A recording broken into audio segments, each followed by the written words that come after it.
آپ کوئی آسمان سے اترے ہوئے لوگ تو نہیں ہیں کہ آپ کو اپنی ذاتی گاڑی چلانی ہے چلائیے اور پیٹرول جو ہے وہ اپنا ڈالیے، لیکن آپ سرکار کے کھاتے پر ہمارے ٹیکسوں کے پیسوں پر پل رہے ہیں، اور آپ کے بچے اور آپ کی اولادیں.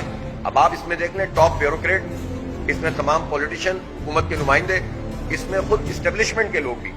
اسٹیبلشمنٹ کو بھی جب بہت ساری چیزوں کا وہ پین لیتے ہیں تو ان کو بھی سامنے آ کر کہنا چاہیے کہ ہم اپنی مراعات کم کر رہے ہیں. یعنی ہم اس بجٹ کے خلاف نہیں ہے جو قوم کی سلامتی کے لیے ہو، دفاع کے لیے ہو، لیکن ہم ان سارے علل تللوں کے خلاف ہیں، چاہے وہ اسٹیبلشمنٹ کا ہو، سول اسٹیبلشمنٹ کا ہو، یا جاگیرداروں اور وڈیروں کا ہو، یا پھر ان حکمرانوں کا، اس حکمران طبقے کا ہو کہ جو ہمیں لوٹ کے کھا رہا ہے.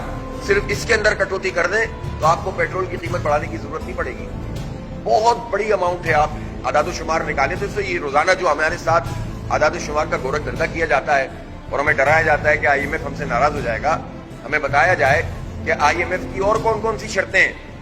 اس لیے کہ باتیں سارے کرتے ہیں، جب اپوزیشن میں ہوتے ہیں تو کہتے ہیں کہ پیٹرول کی قیمت 67 روپے ہونی چاہیے، جب حکومت میں آتے ہیں تو اس کو 150 روپے پہ لے جاتے ہیں. پھر دوسرے اس پر اعتراض کرنے والے، یعنی اب آپ دیکھیں نا کہ پی ڈی ایم جو کہہ رہی تھی کہ مہنگائی ہے، یہ ساری جماعتیں تو مہنگائی کی بات کر رہی تھی نا. اب اگر مہنگائی کو بنیاد بنا کر آپ نے حکومت کو ختم کیا تھا تو آپ ہمیں یہ بتائیں نا کہ پھر آپ کیوں مہنگائی کر رہے ہیں؟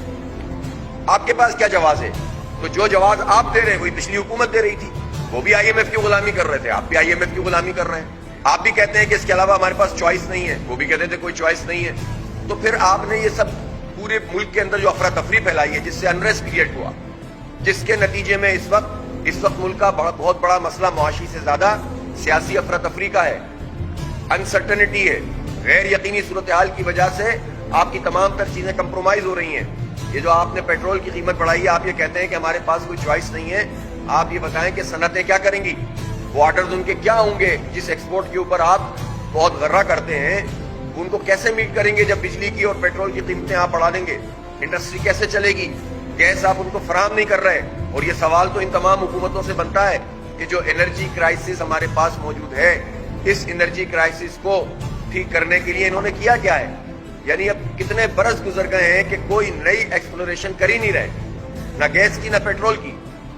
اور جو بلاکس موجود ہیں جہاں پر پیٹرول اور گیس موجود ہے، ان بلاکس کے اوپر بھی کام نہیں ہو رہا. اسٹے میں چلے گئے لوگ، اور اس اسٹے کو ختم کرنے کے لیے نہ پچھلی حکومت نے کچھ کیا نہ اس حکومت نے کچھ کیا.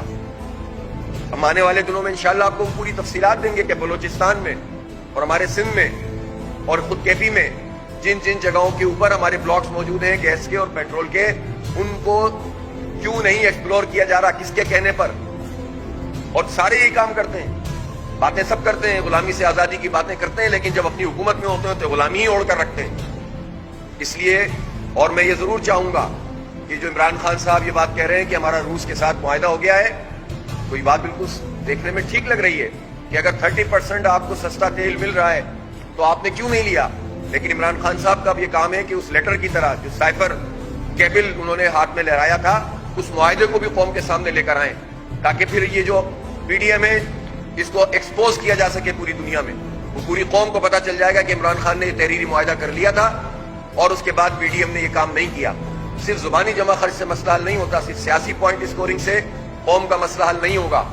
اس لیے ہم یہ سمجھتے ہیں کہ اس مہنگائی کا جو عذاب مسلط کیا گیا ہے اس پر خاموش نہیں رہ سکتے. ظاہر جماعت اسلامی نے پہلے بھی، پچھلی حکومت ہو یا اس سے پچھلی حکومت ہو، میں تو کہتا ہوں حکومت بدلتی کہاں ہے؟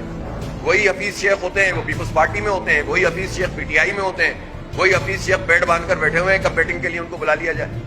آ کر بیٹھ گئے امریکہ سے.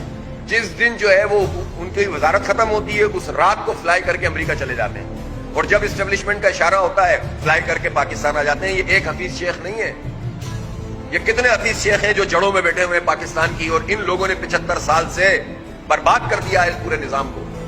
یہ جاہلوں نے پاکستان کو تباہ نہیں کیا، ان پڑھے لکھے جاہلوں نے تباہ کیا ہے، جن کے پاس نہ ڈگریوں کی کمی ہے نہ پریزنٹیشنز کی کمی ہے، لیکن انہوں نے عذاب میں مسلط کر دیا ہے. وہ پاکستان جو گرو کرتا ہوا پاکستان تھا اس کو پیچھے کی جانب دھکیل دیا ہے، اور کسی کے پاس حل نہیں ہے. پوری قوم کو یہی کہتے ہیں کہ جناب آئی ایم ایف کے بغیر ہمارا گزارا نہیں ہے. دنیا میں کتنے ممالک ہیں جنہوں نے ری شیڈول کیا ہے آئی ایم ایف سے، نیگوشیٹ کیا ہے. اگر قوم اور ملک اور پاکستان کے عوام لوگوں کے پیش نظر ہوں تو یہ سب نیگوشیشن ہو سکتی ہے. پاکستان کسی کونے خدرے میں آباد ملک نہیں ہے، پاکستان کی ایک جیو اسٹریٹجک پوزیشن ہے، پاکستان عالم اسلام کی ضرورت ہے،